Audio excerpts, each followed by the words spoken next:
조갑제 TV 시청자 여러분 안녕하십니까? 2022년 2월 14일 오전 11시입니다. 오늘이 대통령 후보 등록 마감일입니다. 보통 여론조사에서 오늘 이기는 사람이 결국 최종 승자가 된다는 그런 법칙이 있습니다. 현재 오늘 여론조사가 많이 발표될 텐데 그동안에 한 일주일 사이에 좁혀지기는 했지만은 역시 윤석열 후보가 오차범위 안팎에서 리드를 하고 있습니다. 한 5%포인트 차가 아닌가 하는 게 저희 판단인데요. 그러나 막판 변수, 우크라이나 사태 등등 또 여당이 할 수 있는 어떤 선거 공작 이런 걸 감안한다면은 윤석열 안철수 단일화가 안전판이 될 것이라고 생각합니다. 그런데 안철수 후보가 먼저 단일화를 하자고 어제 제안을 했습니다. 다만 단일화 방식은 여론조사로 해야 된다. 역선택 방지 조항이 없는 그냥 여론조사를 해야 한다. 쉽게 말하면 이재명 지지자들에게도 누가 이재명에게 이길 수 있는 후보냐라는 것까지 물어서 해야 된다고 하니까 국민의힘에서는 즉각 그건 안 된다라고 거부를 했지만은 윤석열 후보는 일단 단일화를 대의 명분으로 제시해 준 안철수 후보를 평가한다. 다만 아쉬운 점이 있다. 이렇게 됐습니다. 그런데 이제 시간이 없어요. 자, 이런 가운데서 서로 밀고 당기고 하는 신경전을 언론을 통해서 하고 있는데 간단하게 요약하면은 윤석열 후보의 이게 마지막 시험대입니다. 윤석열 후보는 그동안에 위기를 몇 차례 맞았지만은 뚝심과 포용력으로 잘 극복을 해 왔습니다. 포용력 있는 사람이다 하는 이미지를 갖게 되었습니다. 이 저항하는, 반항하는, 하극상하는 이준석 후보를 포용하고 홍준표 의원도 요사이는 대구에서 윤석열 후보 지지 운동을 하고 있습니다. 이제 마지막 장애물이 안철수 후보가 되겠는데 안철수 후보를 윤석열 특유의 포용력으로 설득을 해서 근사한 단일화를 이룬다면은 이번 선거는 거기서 끝나고 표 차이도 아마 상당히 크게 나올 겁니다. 그러면 어떻게 해야 되느냐? 오늘 중앙일보 사설이 상당히 좋은 방향을 제시를 했습니다. 이제는 밀실에서 담판하는 식으로는 안 된다. 이제는 전 과정을 투명하게 해야 된다. 우선 정석대로 해야 된다. 자리 나누어 갖기식은 안 된다. 우선 국정 철학과 비전을 공유했는지 거기에 대해서 합의부터 해야 한다. 그 다음에 다른 문제를 해결하면 되지 않겠느냐 이런 겁니다. 어떤 어려운 문제가 생겼을 때 쉬운 문제부터 풀어야 합니다. 가장 쉬운 것은 양쪽에 앉아가지고 공동으로 발표할 정책 합의문이 될 것입니다. 그렇게 큰 조정이 필요 없을 것이라고 생각합니다. 그게 바로 국정 비전과 국정 철학이죠. 이걸 만들어 놓는 과정에서 윤석열, 안철수 양쪽이 인간적 신뢰가 생길 가능성이 있고 돌아올 수 없는 다리를 건넜다. 이렇게 되지 않겠습니까? 기정사실이 되는 거죠.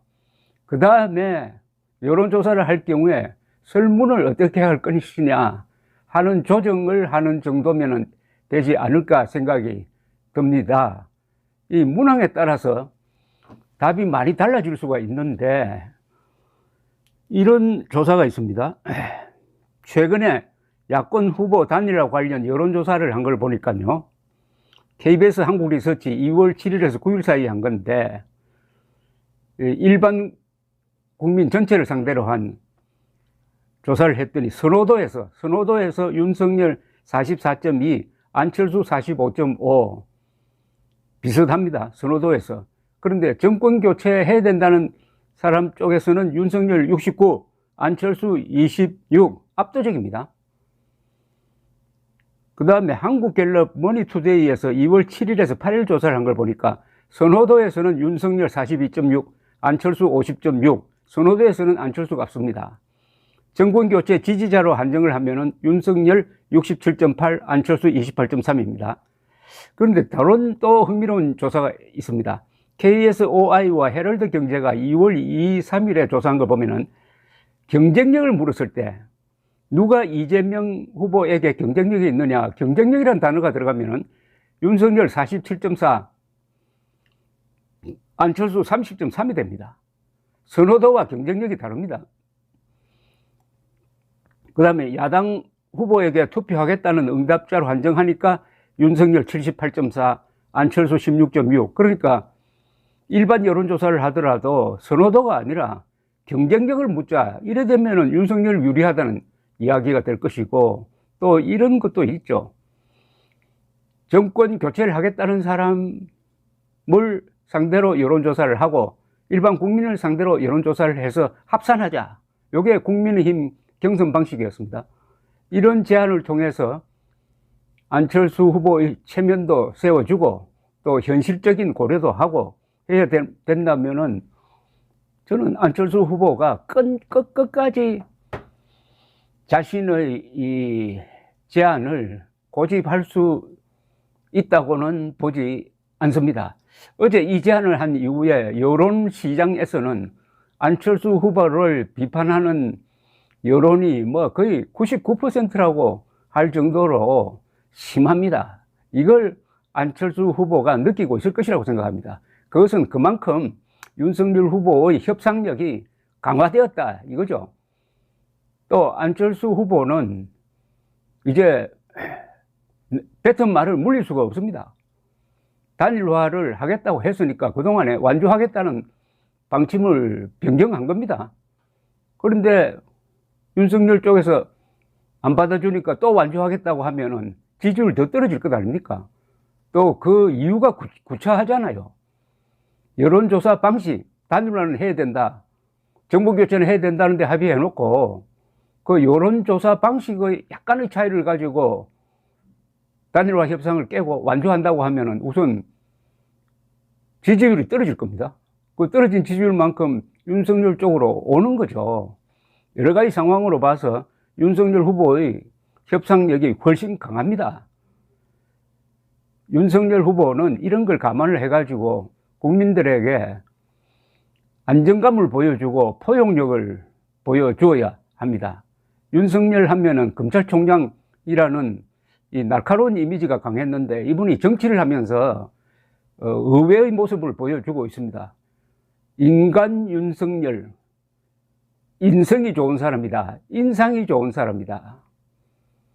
예, 근데 지난 주말에 토론회 때도 이재명 후보의 가장 큰 약점인 그 부인 문제를 일체 거론하지 않았습니다. 오히려 거꾸로 이재명 후보가 김건희 씨 이야기를 했다가 역공을 당했는데 이게 다 윤석열 후보의 인성, 인간됨을 보여준 거 아닐까요?